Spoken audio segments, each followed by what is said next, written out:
ছোট্ট গ্রামে থাকতো তামান্না আর তার ভাই রায়ান।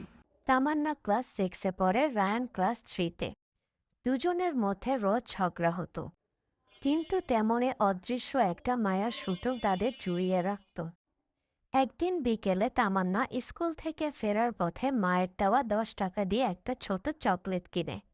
রোদ্দুর গায়ে পড়ে ঝলমল করছিল, আর চকলেটের মোড়কটা যেন তার হাতে ঝিলমিল করছিল। হাঁটতে হাঁটতে সে ভাবে, আজ আমি চকলেটটা নিজেই খাবো, রায়ানকে দেব না। রায়ান তো কখনো আমার সাথে ভাগ করে না।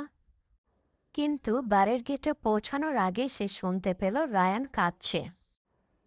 মা কাজে গিয়েছেন আর সে একা একা বসে খেলতে গিয়ে তার প্রিয় গাড়িটা ভেঙে ফেলেছে। তামান্না একটু থেমে গেল।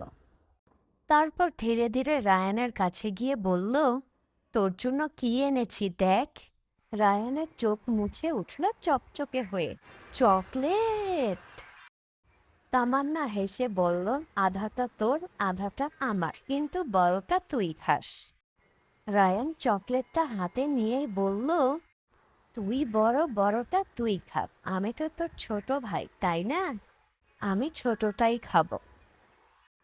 তারা দুজনেই হেসে ফেলল, চকলেটটা ভাগ করে খেল।